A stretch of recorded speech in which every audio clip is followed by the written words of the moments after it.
Bonjour à tous et bienvenue sur ce nouvel épisode du Panier. Le Panier, c'est le premier podcast e-commerce en France dans lequel je reçois des commerçants, des e-commerçants qui viennent me raconter leurs apprentissages, leurs bonnes pratiques, leurs recettes miracles parfois pour vendre mieux et plus en ligne.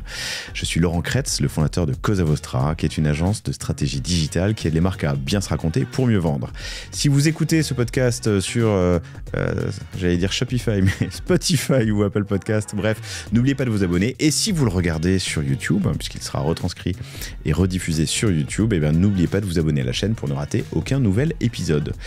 Aujourd'hui, j'ai l'immense plaisir de recevoir quelqu'un avec qui on a mis un peu de temps à trouver une date, mais finalement on y est, j'en suis très heureux.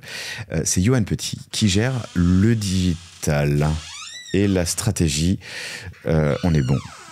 Je t'ai pas demandé ton poste d'ailleurs. Dis-le toi-même. Oui, alors bon, moi c'est Yoann Petit. Bonjour Laurent. Je m'occupe en fait chez Mer de notamment du digital, mais également d'une grosse partie des opérations, dont le digital fait partie, et notamment toute la partie digitalisation de l'ensemble de la maison, qui est une très vieille maison, et donc qui me prend énormément de temps. Yoann Petit, on s'est rencontrés lors du one-to-one à Monaco, l'année dernière ou l'année d'avant, je sais plus. L'année d'avant. Et on s'y croise régulièrement. Toi, t'es un habitué. Le one-to-one, c'est l'événement phare, l'événement clé dans le e-com, hein, on est d'accord ? Tout à fait. Où on y croise tous les acteurs, à la fois marques, mais aussi prestataires du e-com. C'est vraiment un événement à pas rater quand on a l'occasion d'y aller.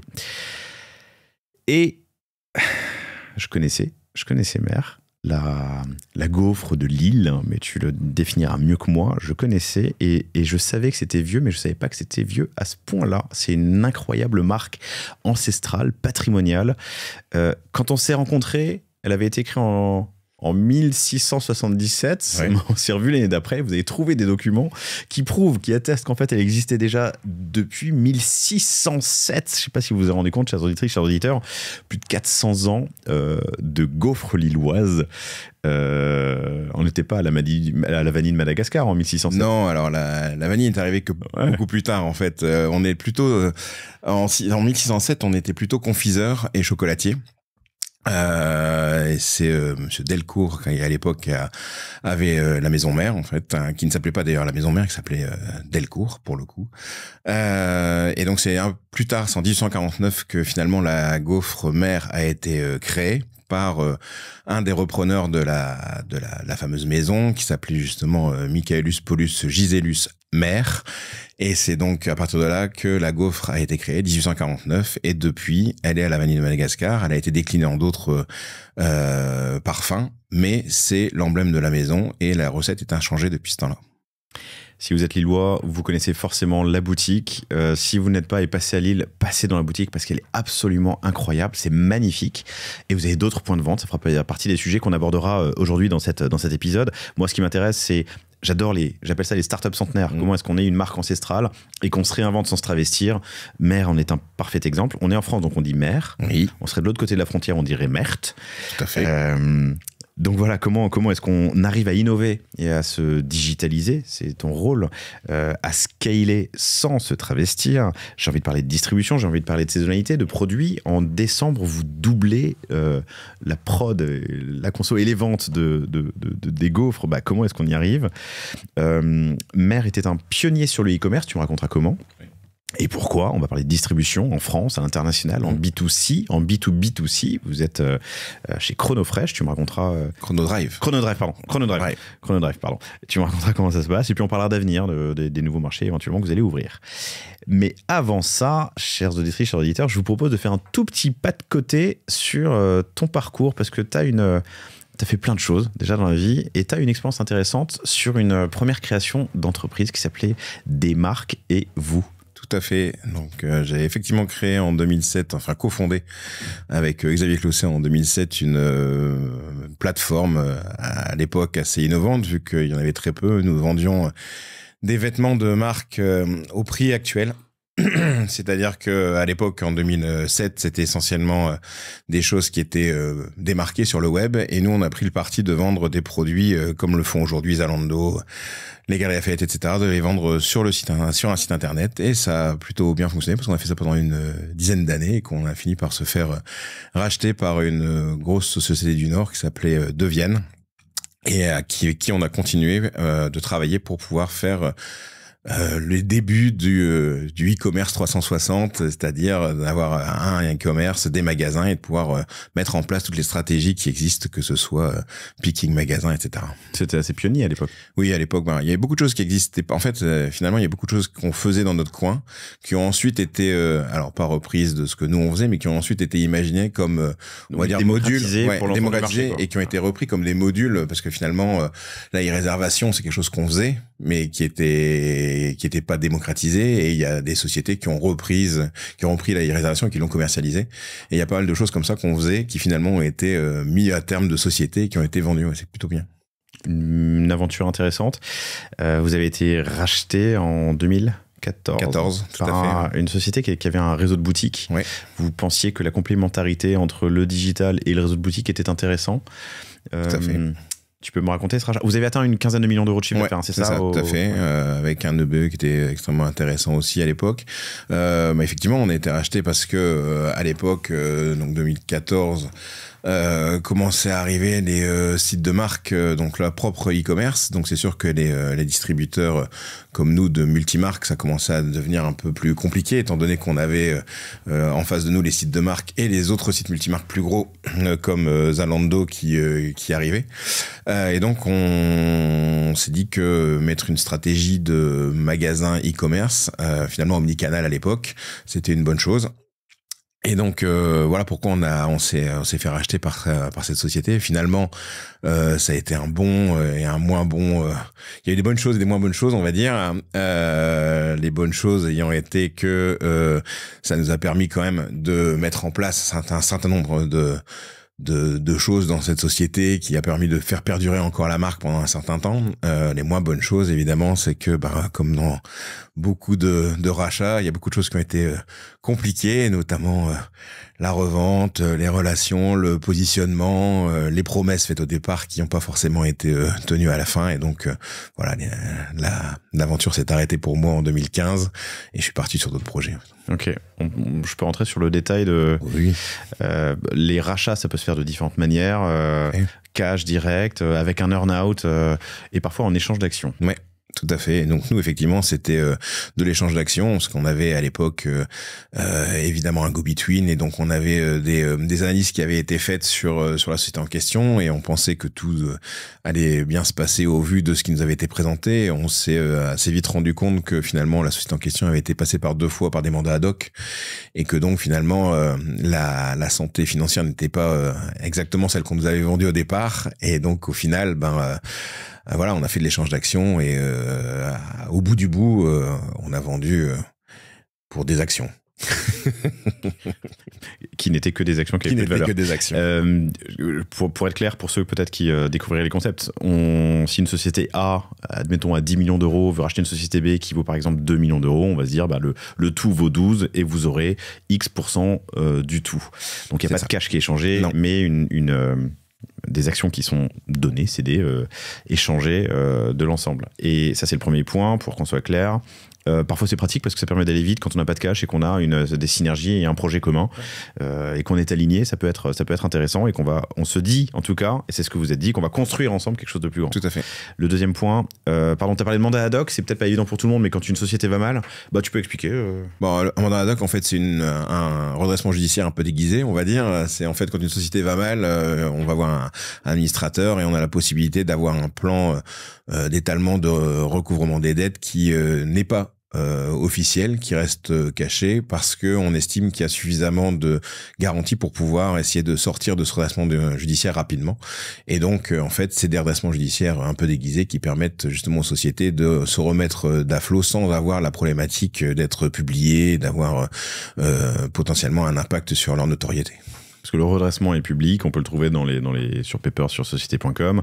Et puis ensuite, il y a un juge qui va s'occuper de gérer les dettes, de les ordonnancer, en tout cas de les prioriser.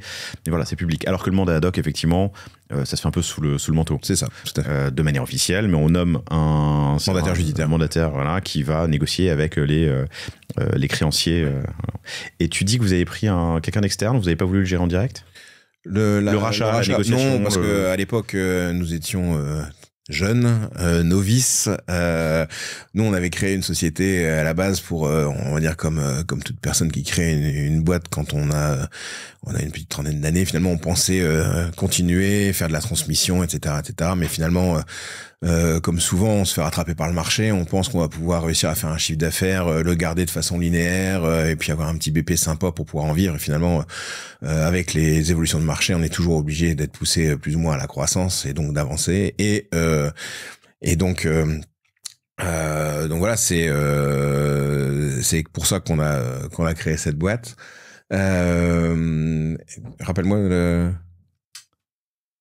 la question pardon, que je te posais, non, c'était oui, est-ce que vous avez pris un intermédiaire, pardon. Oui, ça, excuse-moi, un intermédiaire. Et donc, finalement, comme on était novice, on s'est dit, pour un rachat de société, il faut qu'on passe par un professionnel. Et donc, on avait dans notre réseau des gens qui étaient professionnels. On en a choisi un qui venait de chez Ernst & Young, etc., qui était plutôt assez connu et assez bien sur la place, et qui nous a aidé normalement à faire le go-in. D'ailleurs, c'est lui qui a plus ou moins trouvé à l'époque la société qui nous a racheté, hein, quelque part, tout en ne sachant pas, bien évidemment, l'historique de cette société-là, mais en tout cas, il a fait son job.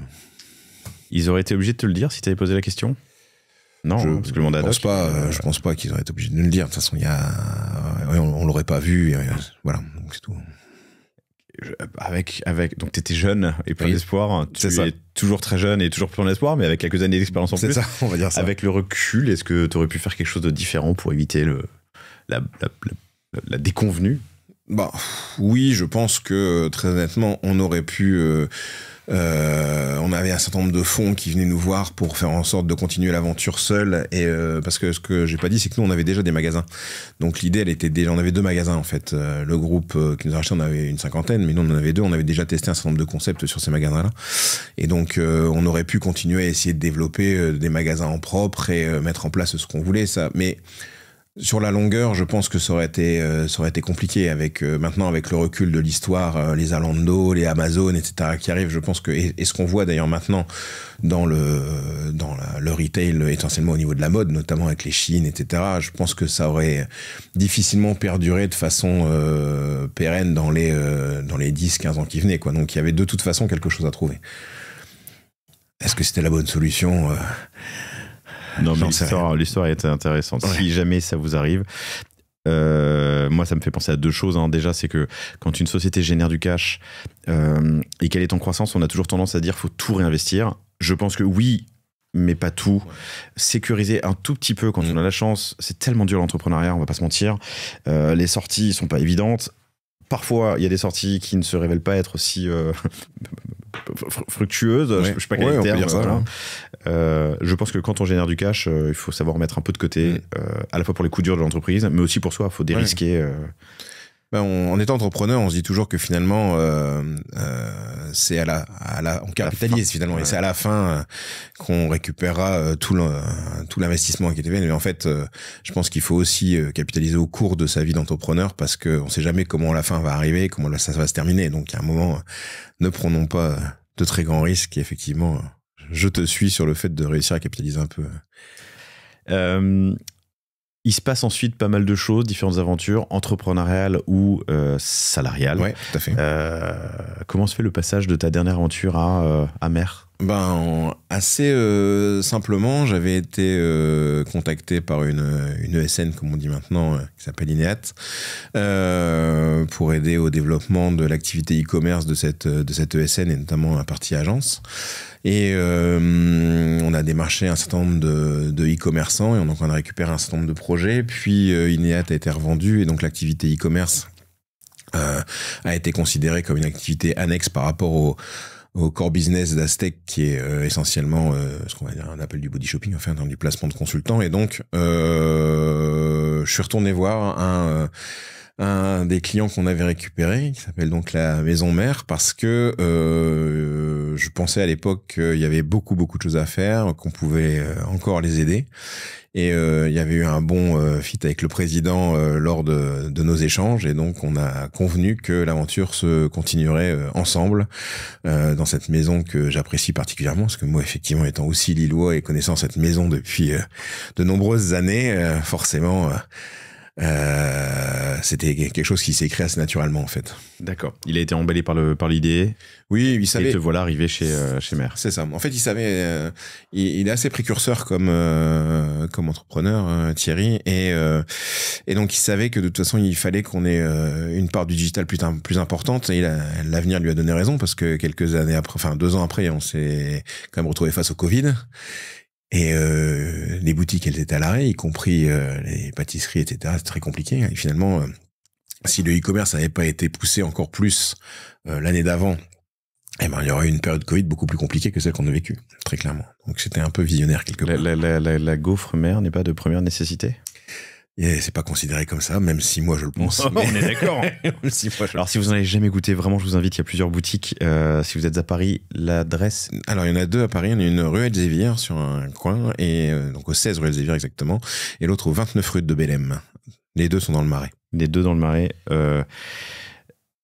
Y goûter, c'est risqué, parce que c'est très gourmand. Mais c'est l'adopter. Les goûter, c'est l'adopter. Raconte-moi un peu donc l'histoire de Mère.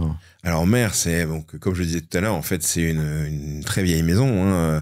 On a commencé par retrouver des traces en 1661, puis on est redescendu jusqu'à 1607. Et ce que je disais tout à l'heure, c'est sur Delecourt qui pour l'instant qui est à l'origine de ça, qui était confiseur et chocolatier à l'époque, qui s'est donc installé au 27 rue Escarmoise à Lille. Donc l'adresse elle n'a pas bougé depuis cette époque-là. C'est dingue.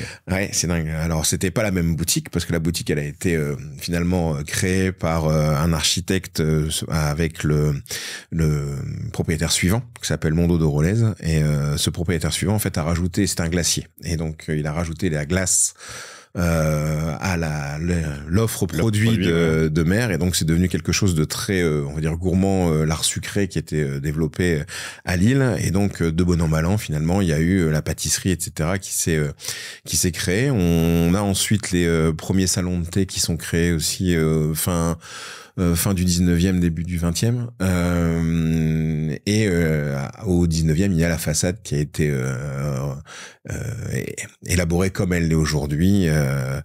Qui fait la réputation de la boutique, parce qu'on est quand même dans une boutique extrêmement historique avec toutes les enluminures, dorures, etc. qu'il y avait à l'époque, qui n'ont pas bougé. La façade même la boutique qui est classée monument historique depuis 1980.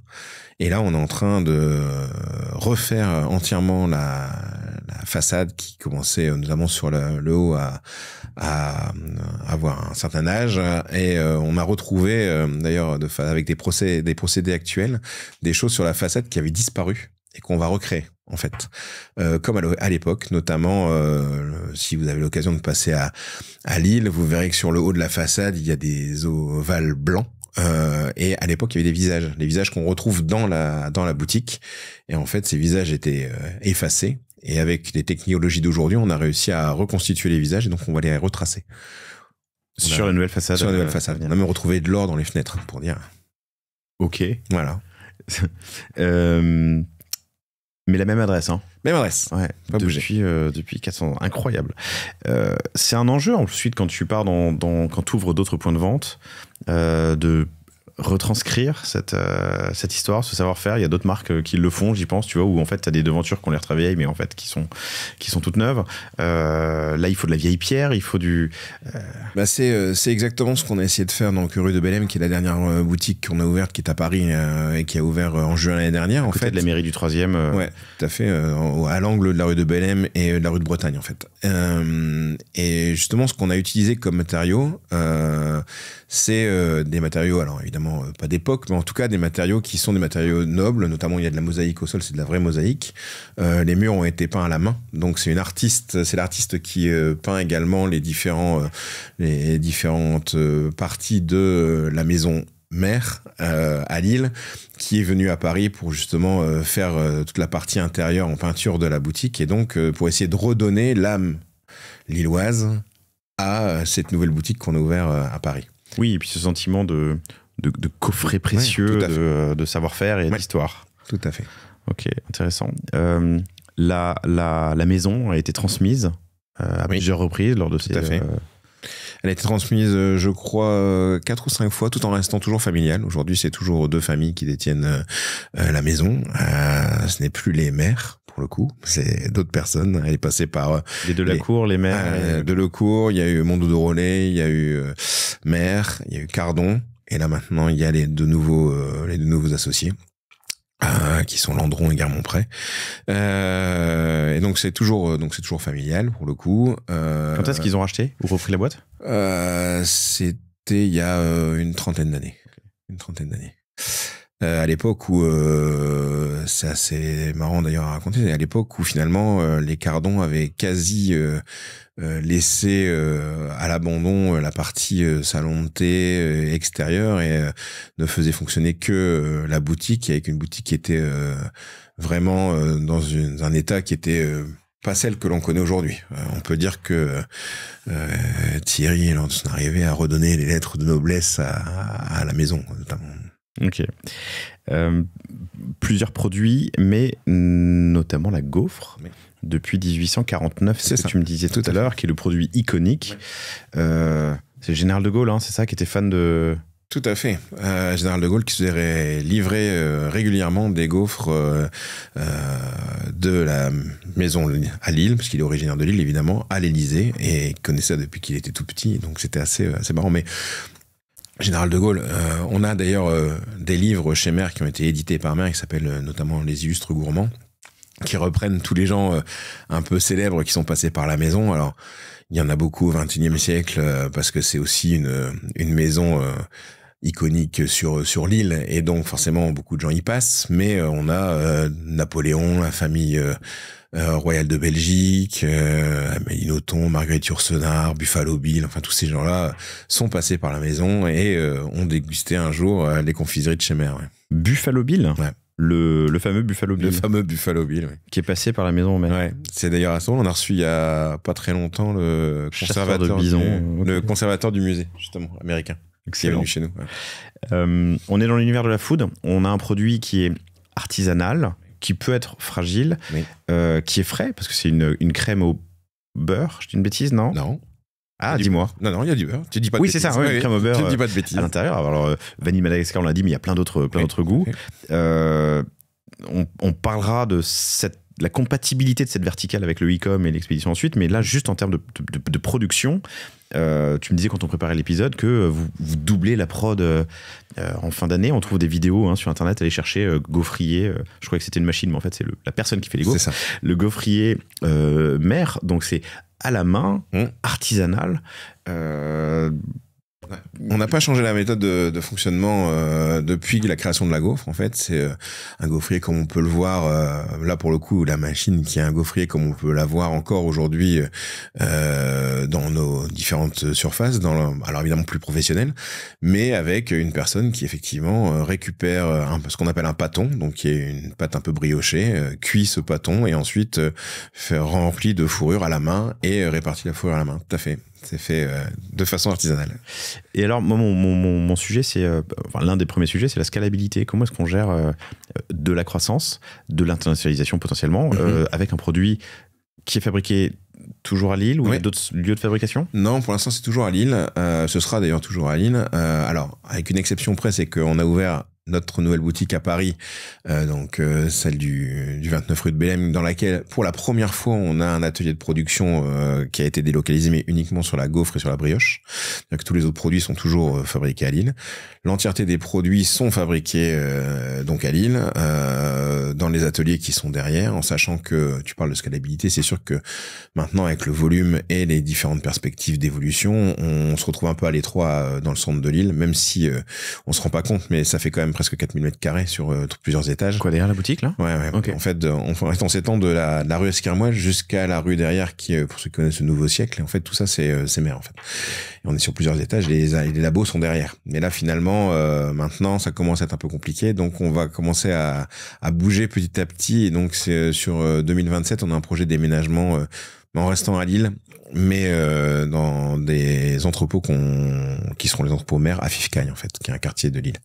Okay. Voilà, pour pouvoir justement avoir des choses un peu plus organisé. Mais donc artisanat, volume, scalabilité, ouais. C'est pas incompatible? Non, c'est pas incompatible. La seule, ce que je disais quand on prépare l'émission, la seule problématique, c'est la problématique de ressources humaines et la problématique de temps. C'est-à-dire que pour le coup, aujourd'hui, on fait un gaufrier fait 1000 gaufres au jour quelque part, et donc après il faut qu'on trouve les personnes, en sachant qu'en plus c'est des recettes qui sont assez secrètes, donc on peut pas non plus donner ça à tout le monde, et donc finalement il faut qu'on trouve les bonnes personnes et qu'on arrive à organiser les tournées de production pour qu'on puisse alimenter tout le monde. Ouais.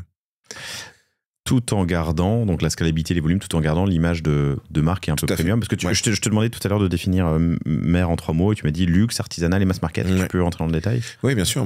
Luxe parce que finalement on est une maison, comme tu disais, une maison ancestrale qui depuis toujours a les codes du luxe. Il suffit de venir au salon de thé pour voir qu'on n'est pas un salon de thé lambda. On essaie d'appliquer les codes du luxe, donc tant au niveau service qu'au niveau accueil, qu'au niveau produit, etc. Donc on reste dans cet univers-là.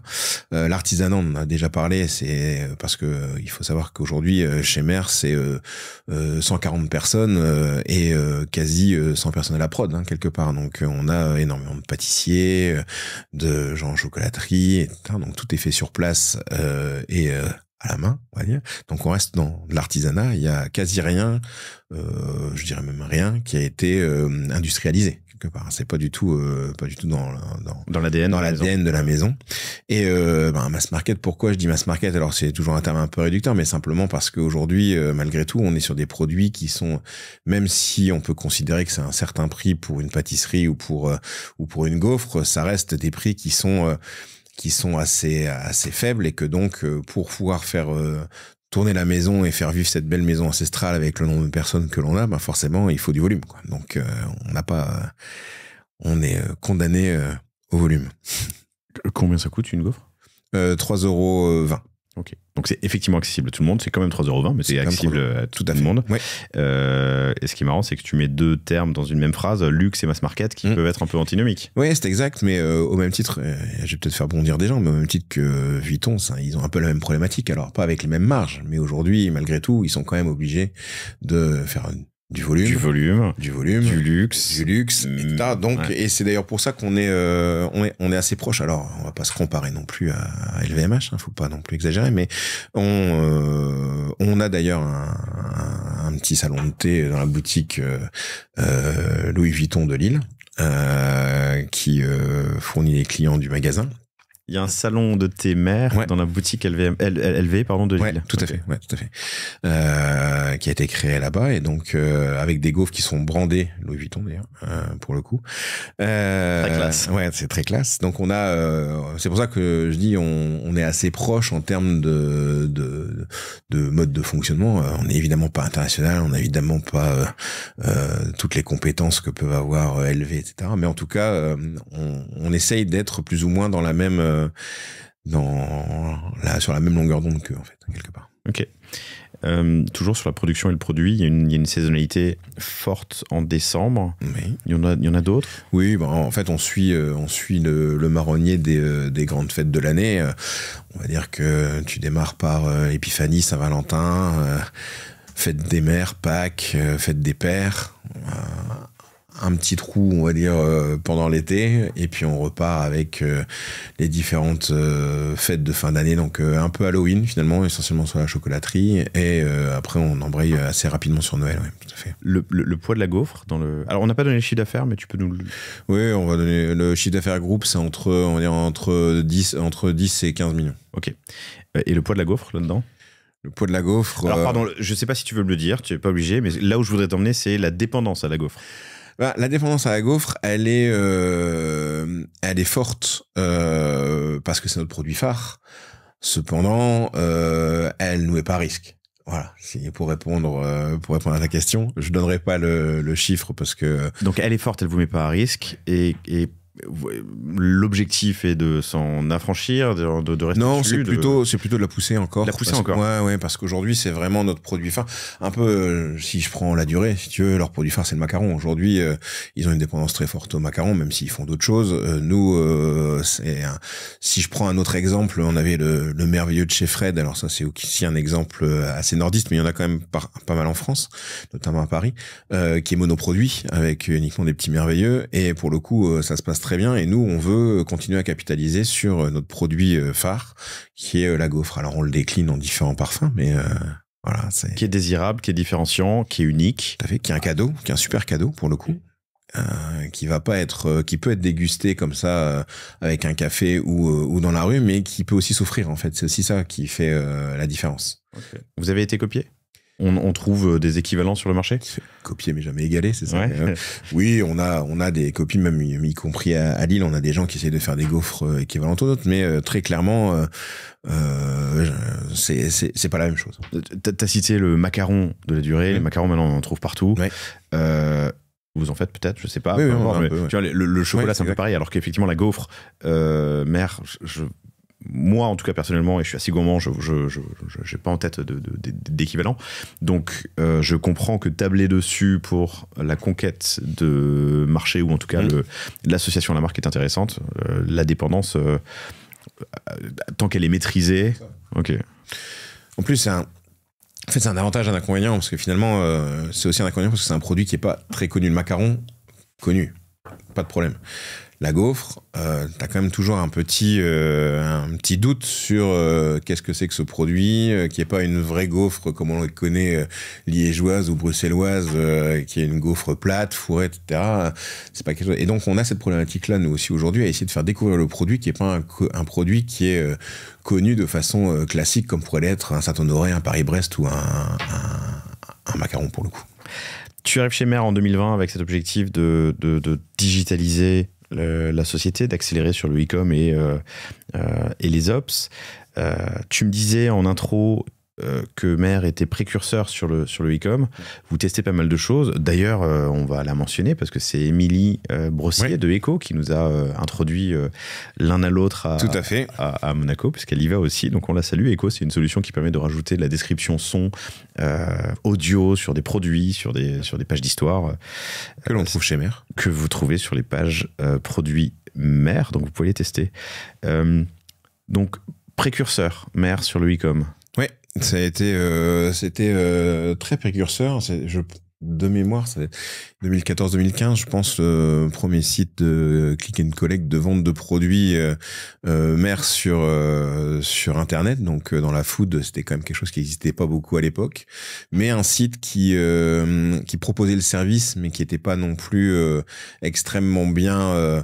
On va dire poussé, et à une époque où finalement c'était pas non plus entré dans les mœurs de pouvoir commander et se faire livrer de la pâtisserie ou de la food de façon en e-commerce quoi.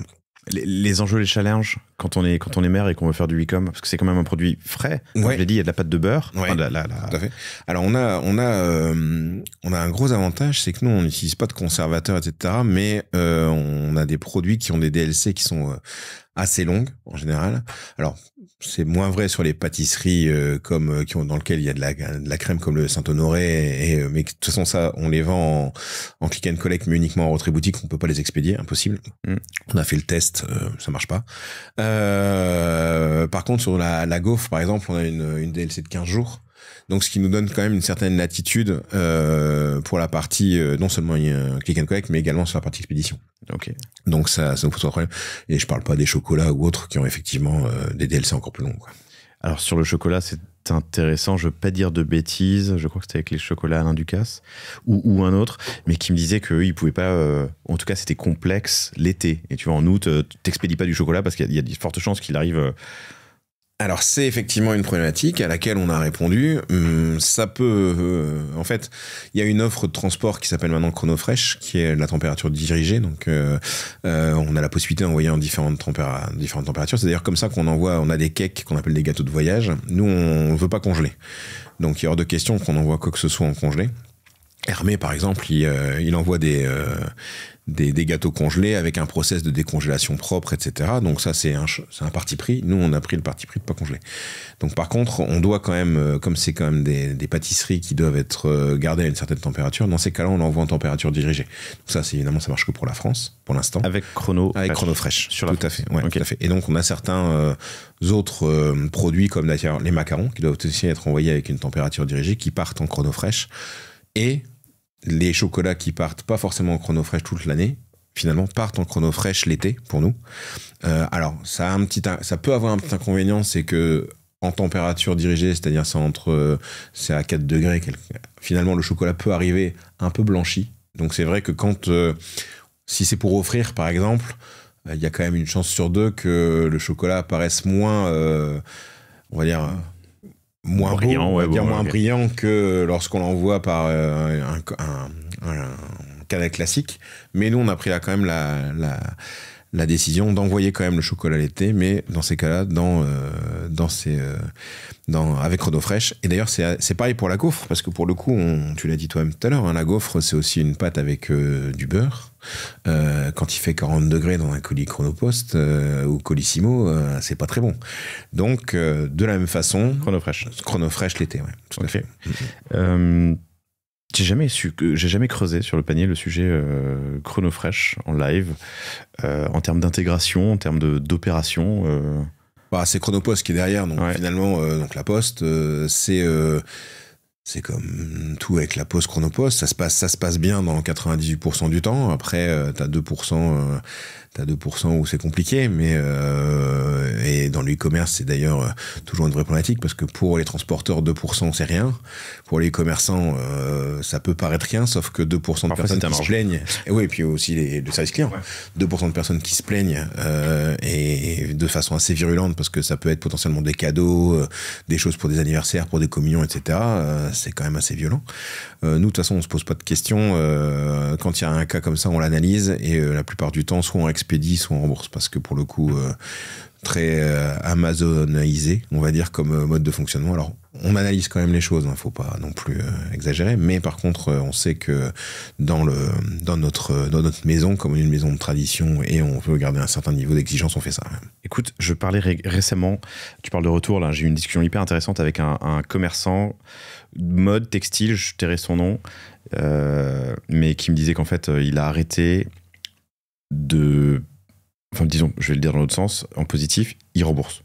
Il rembourse ou renvoie des réceptions d'une demande, parce qu'il a réalisé qu'en fait le coût était beaucoup plus important de traiter un retour. Bien sûr. C'est déceptif pour l'utilisateur, parce qu'elle peut être assez long. Je vous ai renvoyé mon colis il y a 15 jours, qu'est-ce qui se passe? Retour en atelier, vérification, 3 personnes qui s'échangent des documents ou des photos pour savoir si c'est traitable, réparable ou non.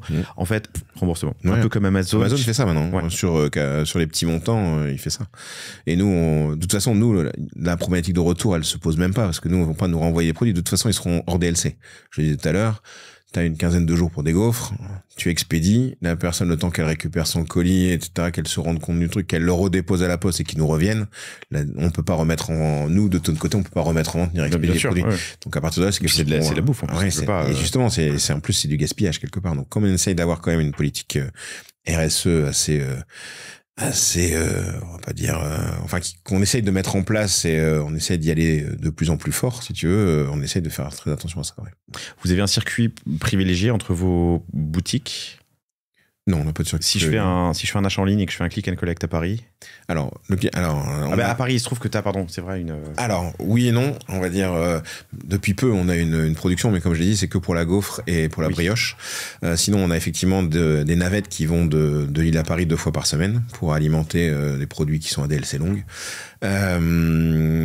Par contre, donc, les boutiques parisiennes ne peuvent pas avoir ils ont les gâteaux voyage, mais pas la pâtisserie, sauf à commander en avance et pour le week-end uniquement. Sinon, les pâtisseries sont disponibles qu'à Lille et à Roubaix. Sinon, tout le reste des produits sont disponibles sur Paris. J'ai plein de questions qui me viennent, mais je vais commencer par celle-ci. Toi, avec ta mission, tu as une certaine contrainte. Le frais, la food, les points de vente ou non. Il y a une certaine frustration ou une adaptabilité qu'il faut avoir pour appliquer ce que tu sais et ton savoir-faire, ton expertise, e-com entre autres, sur cette verticale? Bah, t'as de toute façon une frustration avec la première frustration, la fragilité des produits. Que je te le disais toi tout à l'heure, la partie pâtisserie, aucun pâtissier, à part, je le disais, Pierre tout à l'heure, qui en envoie quelques-unes congelées mais sinon, aucun pâtissier ne peut faire de l'expédition de produits. C'est quand même très frustrant parce que tu sais que t'as de la demande, tu sais que ça représente une partie de ton business, tu sais qu'aujourd'hui, c'est aussi des choses qui sont extrêmement demandées par tes clients, pour le coup, et finalement, tu peux pas les servir parce que tu as cette problématique de transport qui est assez gênante. Mais donc des frustrations, oui, t'en as malgré tout. Il y a un terrain de jeu tellement grand sur la foule, déjà tes zones de chalandise, etc., que il y a de quoi s'amuser quand même. Parle-moi de ta stack. Alors, c'est très simple chez nous. Enfin, très simple. La base, c'est PrestaShop, de toute façon, sur la partie e-commerce. Et on a du mal à en changer parce qu'en fait, on a fait développer tout un tas d'outils autour et on a développé un certain nombre de choses en APIsées. Donc, après, c'est quand même, tu le sais, hein, c'est quand même très compliqué après de changer ce back-office. Parce qu'en fait, on a, depuis 2 ans, on a pris le parti pris de vraiment jouer à fond la digitalisation avec les boutiques. Donc il y a de ça quelques années, un client e-commerce n'était pas un client, enfin était un client e-commerce, mais c'était pas un client boutique. C'est-à-dire qu'un client boutique était un client boutique, même si c'était le même client. Et pire que ça, un client boutique lillois, s'il allait à Paris, c'était aussi 2 clients différents. C'est-à-dire que finalement, il n'y avait aucune réconciliation de la partie client. Mais ça, c'était avant. Ça, c'était avant. Donc la première chose qu'on a décidé de faire, c'est de créer un RCU.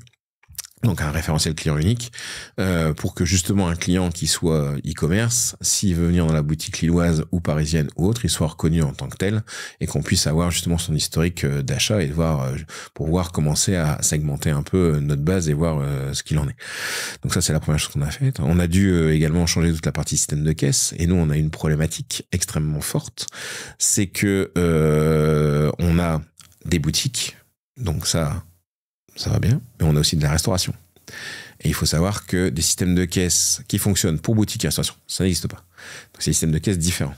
Et donc, ça veut dire qu'il a fallu aussi changer les systèmes de caisse des restaurants, des boutiques, et trouver des solutions pour que ça papote ensemble.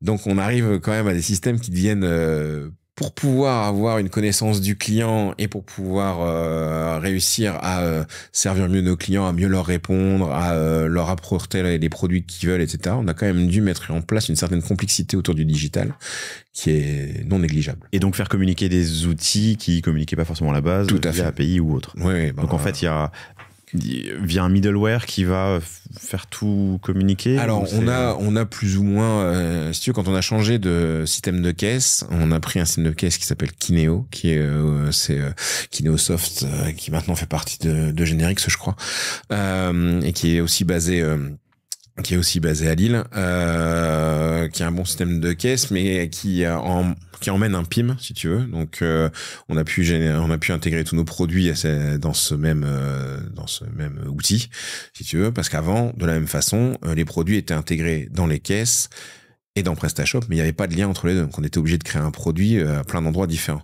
Okay. Donc là, on a pu créer cette partie produit, cette partie client, et tout ça dans cet outil de caisse à la base, si tu veux. Kineo, ça s'écrit K-E-Y-N-E-O. Ouais. Kineo.com. Et donc Kineo embarque un PIM. PIM, c'est Product Information Management. Oui. J'ai un doute là, mais bon, en gros, c'est la base produit, hein, où on met les infos, les assets, et un PIM.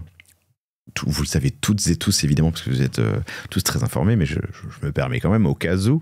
Donc le PIM, c'est la base produit, et très souvent les PIM ont des API et permettent d'aller alimenter un Presta, un ERP, un OMS, donc l'outil de gestion de commande, parfois des marketplaces qui viennent se servir en info dans le PIM, et ainsi de suite. Donc Kineo intègre le PIM, intègre aussi la base client du coup. Alors, la base client, elle est dans un autre outil qu'un outil CRM. Ouais.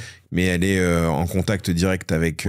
Synchronisé. Oui, c'est synchronisé, effectivement. Okay. Mais quel outil? Ça s'appelle Sunflow, anciennement CRM 360. C'est aussi quelque chose qu'on trouve à Euratech, qui est développé par une boîte du Nord qui a d'autres clients comme le Furet du Nord, etc. Et donc c'est un des outils qui nous sert également pour la partie fidélisation, parce qu'on a lancé un programme de fidélité là en janvier 2025 basé là-dessus.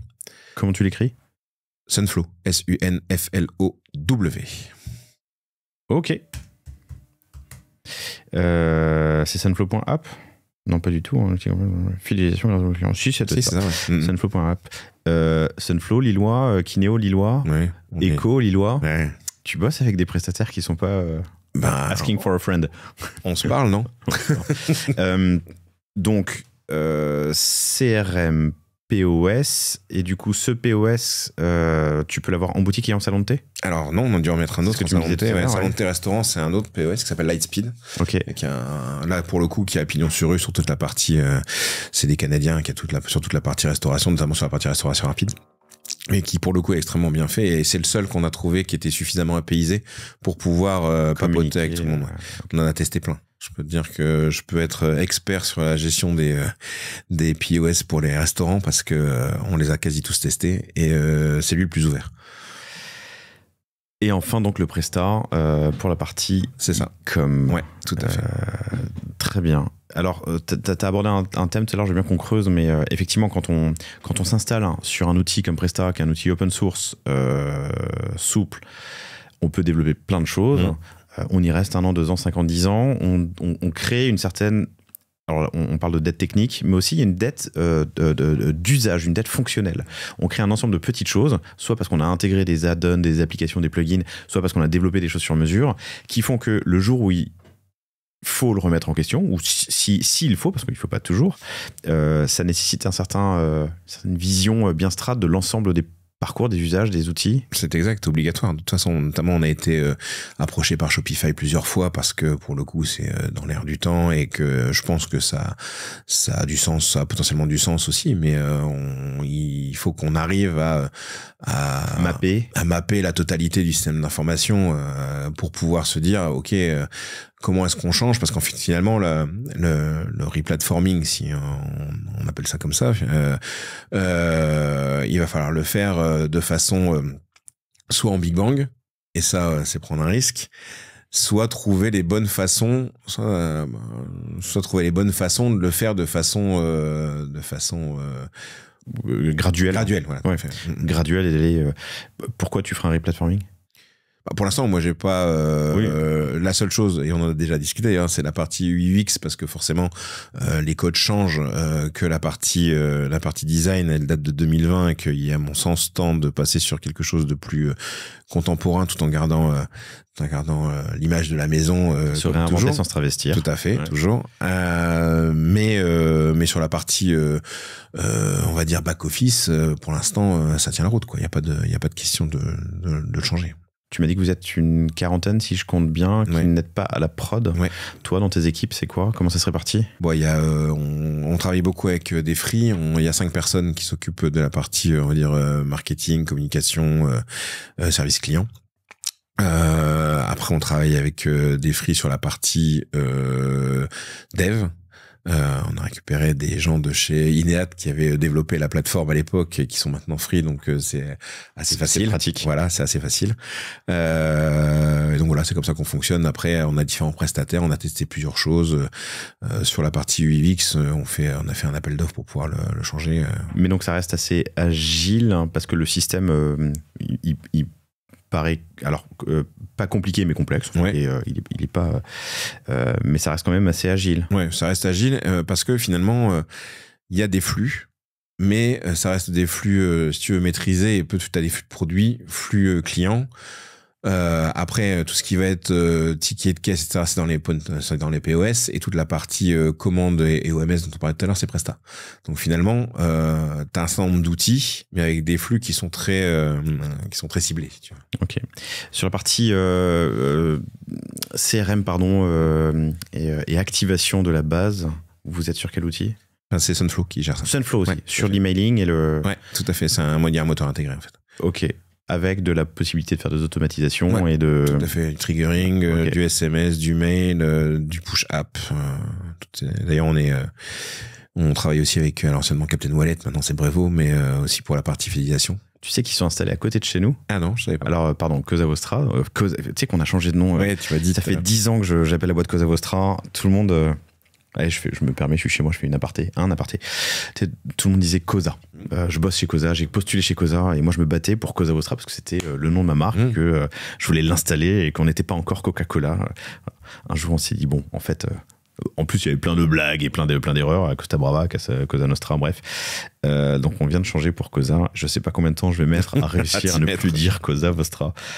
On a plusieurs bureaux, mais on a des bureaux donc là où on enregistre aujourd'hui, dans le 17e rue de Saussure. Il y a un Brevo s'est installé à 100 mètres dans tout l'immeuble, un immeuble flambant neuf, magnifique. Et Captain Wallet, ça a été fondé par un vieux copain qui est maintenant du coup passé chez Brevo.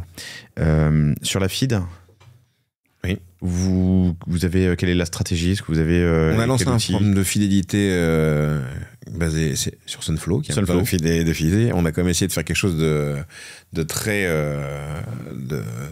d'optimal pour nous, si tu veux. Et donc on a lancé un programme de fidélité qui fonctionne par palier en fait. C'est 1 euro 1 point. Et on essaye d'avoir un programme de fidélité qui est serviciel. Parce que on fait pas de remise en fait chez Mer. C'est lié à notre ADN, dans le luxe ou dans le cadre de notre activité, il n'y a pas de remise. C'est-à-dire que tu n'auras jamais un moins 30%, moins 10%, moins 5%. On va te faire des petits cadeaux. C'est-à-dire que tu peux avoir une boîte de mini-gaufres, tu peux avoir... D'ailleurs, quand tu t'inscris au programme de fidélité, tu as une gaufre gratuite. Mais par contre, ça reste soit du cadeau, soit du service. Donc tu pousse des produits en plus, jamais remisés, offerts, mais pas de remise. Et donc, sur les marronniers de l'année, oui. Quel genre de discours vous avez? C'est ça? C'est des produits en plus? Oui, c'est tu as produit un Black Friday, mais... Non, mais Black Friday, si tu veux, on s'est amusé à faire quelque chose on a pris le contre-pied, on a créé un produit noir. Qu'on a fait que pour cette période-là, c'était à l'époque. Donc la gaufre elle-même est noire? Non, on a fait un forêt noire pour le coup. Okay. C'était un entremets qu'on ne fait pas. Okay. Et on a créé une forêt noire exprès pour le Black Friday, en disant que nous, le Black Friday, c'était via les produits et pas via les remises. Et ça avait cartonné d'ailleurs, ce produit. Franchement, c'était parce qu'on sait tous aujourd'hui que ce que les gens cherchent le plus, c'est la nouveauté. Si tu veux, aujourd'hui, on est contraint. On est des zappeurs. Ouais, mais complètement. C'est-à-dire que tout le monde râle sur Shein, Zara, etc. Mais finalement, le mode de consommation, il est celui-là. C'est-à-dire que finalement, on cherche à avoir quelque chose de nouveau, différenciant, etc. de façon beaucoup plus rapide qu'avant. Moi, pour avoir bossé dans la fringue pendant de nombreuses années, on achetait en début de saison et on faisait les soldes en fin de saison. Et puis, les gens achetaient au cours de saison. Là, maintenant, il faut des capsules de façon régulière. Sinon, tu tiens pas la saison, quoi. Donc, c'est pareil dans la food. C'est pareil. Et donc la feed est gérée sur un programme assez simple, tu disais des points pour de la valeur, enfin valeur égale point. Okay. Valeur égale point et palier. Aussi dans Sunflow? Aussi dans Sunflow, ouais. Dis donc, Sunflow, bravo. Il y a beaucoup quand même d'outils, de plateformes. Du côté de Lille, il y a vraiment un ADN Théoratech. Historique, voilà. Ouais, Théoratech est aussi un gros ADN, notamment lié aux familiaux. On a quand même quelques belles familles dans l'industrie. Quelques belles familles et quelques enseignes sympas. Quid de l'international et en digital? Alors, on est ouvert à l'inter, alors pas partout. Mais on livre jusqu'aux États-Unis et au Japon pour le coup. D'ailleurs, on fait de la distribution au Japon à travers un grand magasin qui nous commande des produits là pour le coup en B2B. On regarde l'ouverture du Japon, on regarde d'autres pays, qu'on teste d'abord en e-com pour le coup, avant de pouvoir aller s'implanter. Mais on est effectivement courtisé par différents pays aujourd'hui, que ce soit la péninsule arabique, les États-Unis, la partie japonaise, Vietnam, etc. Donc on regarde pour pouvoir aller là-bas, ouais. Et vous regardez quoi aujourd'hui? Comment se fait la réflexion? Sur quels critères? Aujourd'hui, si tu veux, les produits sont appréciés. Nous, ce qu'on regarde, c'est comment est-ce qu'on y va, en fait. C'est-à-dire que si on doit y aller en physique, qu'est-ce qu'on met comme boutique? Et là, c'est encore en cours de réflexion, en cours d'élaboration, parce qu'on a la possibilité dans notre panel de solutions, on a la possibilité d'y aller soit avec une boutique full gaufre, soit avec une boutique salon de thé, soit avec d'autres produits. Et finalement, Aujourd'hui, on n'a pas encore bien ciblé quel type de modèle. Je sais qu'on va en avoir plusieurs, si tu veux, 3 ou 4, je pense. Et ensuite, on verra ce qui va se faire le mieux dans les différents pays où on veut aller. Donc, en poussant évidemment le e-com sur les différents produits. Alors, la gaufre, ça, c'est une évidence, mais les autres produits également. Par exemple, nos amis japonais sont aussi très friands de chocolat et de confiture, par exemple. Ok. Mais si tu vas poser un pied à New York ou à Tokyo, oui. J'imagine que le salon de thé, c'est aussi une manière de transmettre l'image de marque, l'expérience. Alors on aura la boutique. C'est pas les mêmes investissements, quoi. Non, c'est pas les mêmes investissements. On aura déjà la boutique qui, de toute façon, si on est à Tokyo ou à New York, devra avoir les mêmes codes que celle de Lille, c'est-à-dire repartir avec ou celle de Paris, et donc avoir cette identité forte. Et ensuite, effectivement, il y a la question du salon de thé qui se pose, parce que la question du salon de thé, si tu veux, c'est la pâtisserie, c'est du personnel, donc c'est plus du tout les mêmes enjeux que de la production de gaufres et de la vente de gaufres. Bien sûr, bien sûr. Et pas le même POS en plus. Pas le même POS. Comme on l'a dit tout à l'heure. T'as parlé de B2B. Oui. Tu fais du B2B2C aussi. Ouais. On fait un peu de B2B parce que pour le coup dans les activités de mer, donc j'ai parlé du restaurant et du salon de thé. Donc on a aussi un restaurant et salon de thé à Roubaix au sein du musée de la piscine, qui est un musée assez connu là-bas à Roubaix, musée de textile. Mais même ailleurs, c'est cette espèce de musée incroyable dans une ancienne piscine. Ouais, c'est ça. Ça s'appelle le Mer à la piscine. Ouais. Tout à fait. Qui est assez dingue. Donc la brasserie, elle est opérée par Mer, donc on trouve les gaufres Mer et quelques pâtisseries là-bas. Voilà, en B2B, on a une activité traiteur, donc ça nous arrive de faire du traiteur pour des grands événements, etc., soit en marque blanche, soit en marque Mer pour le coup. Donc ça, et ensuite en B2B, tout ci, on a 2 types de distribution. On est distribué à la grande épicerie. À Paris sur un corner, et on est distribué également sur toute la gamme produit. Non, uniquement les gaufres. Ok. Pour l'instant. On est distribué chez Chronodrive, c'est ce qu'on disait tout à l'heure. Là, pour le coup, sur les 7 magasins du Nord, plus les 5 magasins parisiens, avec une offre différente. Les magasins du Nord, ils ont une grosse partie de l'offre, parce que plus proche, les magasins parisiens qui sont en banlieue parisienne, eux, n'ont que les oursons et les gaufres. Les oursons et les gaufres avec Chronodrive, ouais, c'est ça? Tout à fait. Qui pèse quoi dans le... On peut le dire. Ouais, ça pèse 2-3% du CA global, la distribution via Chronodrive. Bon, c'est pas rien. Non, c'est pas rien. Bah, ça a d'autant... Si tu veux, le choix de Chronodrive a été assez évident, de par le fait que on a de moins en moins la possibilité de venir dans les centres-villes. À Lille, nous on est plein centre-ville, et à Lille ça devient très compliqué, notamment la circulation est fermée, notamment le week-end, le samedi entre 11h et 19h, donc beaucoup de gens voulaient retrouver nos produits, mais n'avaient pas très envie de se retrouver dans le centre de Lille, à devoir avoir du mal à se garer, etc. Et donc il fallait qu'on trouve une alternative pour pouvoir livrer nos produits en dehors de Lille et plutôt dans la métropole. Et on avait fait un sondage à l'époque sur un certain nombre de choses, des casiers, des choses on était en train, et on a mis Chronodrive parce qu'on trouvait que c'était entre guillemets le seul drive qui avait une image qui pouvait, sans être trop grande distrib, qui pouvait quand même véhiculer l'image de Mer correctement. Et avec certaines contraintes. Oui, avec certaines contraintes, c'est ce que je disais tout à l'heure, c'est-à-dire que finalement toute la partie marketing elle est dédiée Mer, c'est-à-dire qu'il n'y a pas question qu'on soit dans une newsletter où on retrouve des produits de grande distrib comme du papier toilette ou d'autres choses. C'est quand il y a une communication qui est sur Mer, c'est une communication qui est faite Mer et pas autre chose. On a aussi un onglet qui est dédié sur la home, c'est-à-dire que on n'est pas dans l'épicerie sucrée, on a un onglet Mer. Donc il y a un certain nombre de contraintes, mais par contre ça a été extrêmement publicité. C'est-à-dire que c'est le premier qui est sorti dans le sondage, et donc on a lancé ça, et ça a eu un franc succès, et donc on continue avec eux ce partenariat qui se passe très bien. Ok. Des apprentissages que tu peux nous partager?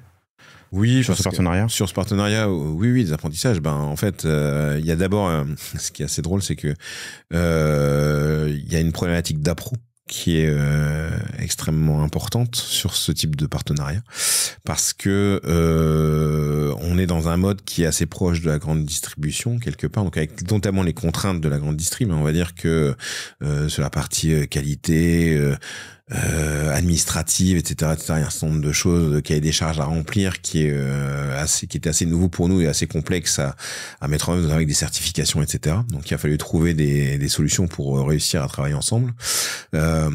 Ensuite, il y a des problématiques qui sont liées aux hommes, parce qu'il y a eu quelques changements, hommes avec un grand H, hein, donc hommes et femmes. Il y a eu quelques changements au sein de l'organisation Chronodrive, et que donc à chaque fois les visions n'étaient pas forcément les mêmes et partagées sur comment est-ce qu'on travaille ensemble. Et aussi potentiellement l'offre produit, parce que chez Chronodrive on travaille il y a un peu de produits stockés et des produits à la commande, et il fallait qu'on arrive à trouver un bon équilibre pour qu'il y ait le minimum de pertes en fait. Et donc il a quand même fallu qu'on travaille de façon extrêmement importante sur ce jeu-là pour minimiser tout ça. On est sur une gaufre à 3,50 €, ce que tu m'as dit. 3,20 €. 3,20 €, pardon. Pack de 6 ou voilà, on a des paniers moyens. Ouais, tout à fait, ouais. Tu peux nous donner le panier moyen? Le panier moyen, alors ça, il va être différent entre boutique et e-com. Si on prend le e-com, le panier moyen, c'est 65 €. D'accord. Là où je voulais t'emmener, c'est sur les tarifs de livraison quand on fait du chronofresh par exemple, qui n'est pas les mêmes tarifs que l'expédition normale. Alors le click and collect, c'est gratuit, ça, comme bien sûr. Partout. On a de la livraison coursier, donc on en a sur Paris et sur Lille.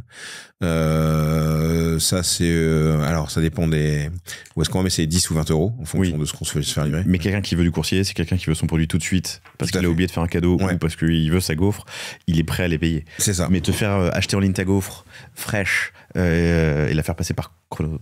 Alors ça va te coûter soit 7,90 si tu le fais par Colissimo, soit 15 € si tu le fais par Chronofresh. Ok, il y a un seuil au-delà duquel vous l'offrez? Oui, tout à fait, 90 € sur Chronofresh et 80 sur Colissimo. Tu l'as A/B testé, ça? Oui, on l'a A/B testé, on l'a aussi testé par rapport à nos... Excel et le PNL. Ouais, c'est ça, et aussi avec nos concurrents pour le coup, parce qu'il faut qu'on arrive à s'aligner par rapport à nos concurrents. Et c'est quelque chose qui se passe plutôt bien. On a quand même pas mal, ça booste quand même pas mal le panier moyen. Le fait, comme le Chronofresh, c'est non seulement du frais, enfin c'est de la température dirigée, donc on a de l'ambient, du frais ou de la glace, parce qu'on expédie la glace également. On fait de la glace chez nous, on a gardé notre âme de glacier, on expédie de la glace. Mais c'est quelque chose qui fonctionne très bien, et c'est du rapide. C'est-à-dire que c'est plus rapide, c'est du 24-48 pour le coup du Chronofresh. Ok, compris. Tu as eu un magnifique projet d'ouverture de boutique, la fameuse rue de Bellem à Paris, que je vous invite à aller voir, chères auditrices, chers auditeurs. Elle est très belle, il y a effectivement l'atelier derrière. Est-ce que tu peux prendre un peu de hauteur et me donner quelques enseignements ou quelques apprentissages que tu as eu lors de cette ouverture de boutique, qui est une boutique un peu particulière? Ouais, c'est une boutique un peu particulière parce que première fois qu'on fait de la prod en dehors de Lille. Donc, grande première.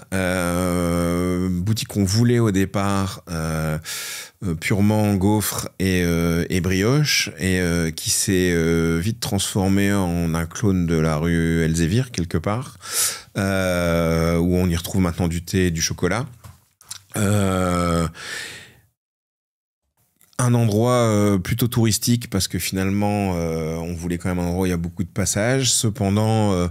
même si elle est très belle, et on estime pour l'instant pas suffisamment visible, parce qu'elle est sur un angle mais un peu en retrait. Et donc on s'est aussi rendu compte que sur Paris, et c'est un des enseignements que le e-commerce nous a permis de mettre en avant, c'est qu'on se rend compte que on livre partout en France. Ça, pour le coup, il faut le savoir. Il y a que 2 endroits qui n'aiment pas nos produits, il semblerait, c'est la région de Lyon et la région de Bordeaux.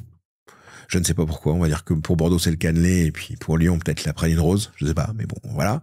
Mais sinon, on a vraiment des points de livraison, mais vraiment partout en France, et de façon très récurrente. C'est pas juste des petits points, c'est vraiment, quand on fait le Google Maps, c'est tout bleu, pour le coup.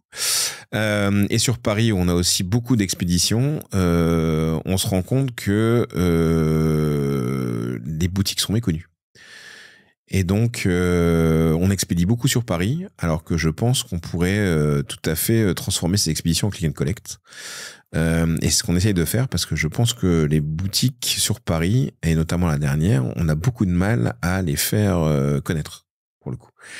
Alors déjà qu'on a un produit alors qui est connu sur l'île évidemment, mais qui est un peu atypique pour le coup, la gaufre, et les boutiques pour le coup pour l'instant elles sont difficilement trouvables. Alors la rue d'Elzévir elle a sa clientèle depuis maintenant plus de 10 ans, donc ça se passe très bien, et la rue de Bretagne sur le lancement, il faut encore qu'elle trouve sa clientèle parisienne. Elles sont très proches l'une de l'autre, elles sont à 300 mètres, non? Tout à fait. J'exagère, mais... Ouais, elles sont très proches.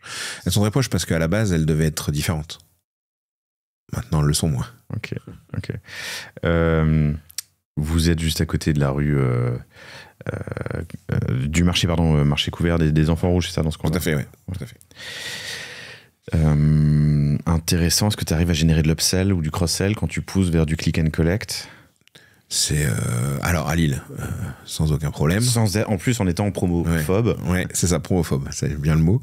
À Lille, sans aucun problème, parce que pour le coup, il y a toujours des petites choses à déguster ou des odeurs, donc il y a quand même et puis il y a l'expérience des vendeurs qui permet aussi de pousser les produits. Sur Paris, on essaye aussi. Alors c'est un peu plus compliqué, mais parce que pas de pâtisserie pour le coup, par exemple. Donc t'as quand même sur des boîtes de chocolat ou sur du thé, même si elles sont très jolies, t'as quand même moins l'œil attiré que si t'as une pâtisserie qui a été faite par un pâtissier dans quelque chose de très contemporain.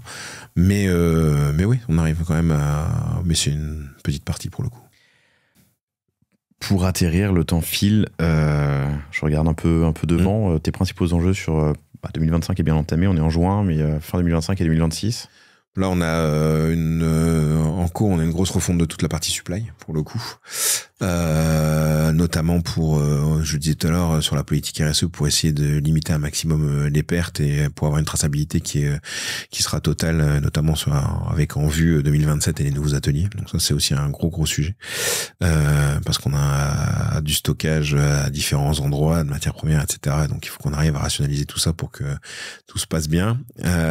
Sur la partie, on va dire, marketing e-commerce, c'est le développement justement de toute la partie parisienne. La noto parisienne. Donc là, on a quand même quelques éléments qui tournent sur les réseaux sociaux et des choses qu'on va mettre en place pour justement augmenter l'acquisition sur la région parisienne et la notoriété de la boutique parisienne. Et après, on l'a dit, potentiellement toute la partie internationale, même nationale. On cherche quand même aussi à se développer de façon nationale, de façon ponctuelle et dans des endroits bien précis. Mais par contre, ça fait aussi partie des projets d'avenir. Ouais. C'est marrant que t'aies des trous à Lyon et à Bordeaux. Oui. Alors, oui, qu'il y ait une pâtisserie locale, je sais pas, le cannelé à Bordeaux, fine, mais ouais, c'est marrant. Ça colle. En plus, c'est des villes un peu bourgeoises, anciennement bourgeoises. Ouais, tout à fait. Mais c'est assez drôle parce que pour le coup, c'est pas. On a commencé à faire les cartes sur les expéditions il y a 3 ans, et on retrouve la même chose tous les ans. C'est-à-dire que c'est même pas un effet one shot, si tu veux. C'est vraiment, il y a vraiment vraiment des agglomérations comme ça où pour le coup on a du mal à s'imposer. Bon, okay. C'est pas grave. Et pardon, dernière question, mais avec un nom comme le vôtre, Meert, justement, le Nord, la Belgique, les Pays-Bas, est-ce que c'est C'est une bonne partie de notre clientèle, ouais, tout à fait. D'accord. Ouais. Okay. On a quand même, on l'a pas dit, mais on a quand même une grosse partie de la clientèle qui est, physique, qui est touristique. On est avec 2-3 autres monuments, on va dire, de l'île, l'incontournable de la visite touristique lilloise. C'est-à-dire que si tu venais avec un bus à Impérial, tu passerais forcément chez Mer, tu vois. Donc, on a beaucoup de groupes d'étudiants qui, dans d'étudiants étrangers qui doivent passer, qui viennent par chez Mer parce qu'il y a la façade, etc. Et donc, on a quand même une grosse partie nationale. On a d'ailleurs pendant les JO, on a cartonné pour le coup parce que beaucoup de touristes très appétents, ils sont venus goûter le produit, très appétents au produit, etc. Et donc d'où aussi l'enjeu d'avoir notre CRM et notre captation d'adresses email dans les différentes boutiques, parce que pour le coup on expédie aux États-Unis, on expédie au Japon, etc. Donc même ces touristes-là peuvent retrouver nos produits après chez eux. Johan, c'était passionnant. On a fait le tour de tous les sujets que je voulais aborder, je crois. Est-ce que tu vois des choses qu'on aurait zappées? Non, on a à peu près tout. C'est très bien. Écoute, merci infiniment. C'était très cool de te recevoir enfin. Johan Petit, Joha2N. Petit sur LinkedIn si vous voulez poursuivre la conversation. Et évidemment, allez faire un tour sur mer.fr, meert.fr. Clan. Un grand merci, c'était extrêmement sympa et puis à une prochaine fois sans aucun problème. Ça marche, à une prochaine. Merci à vous toutes et tous pour votre fidélité.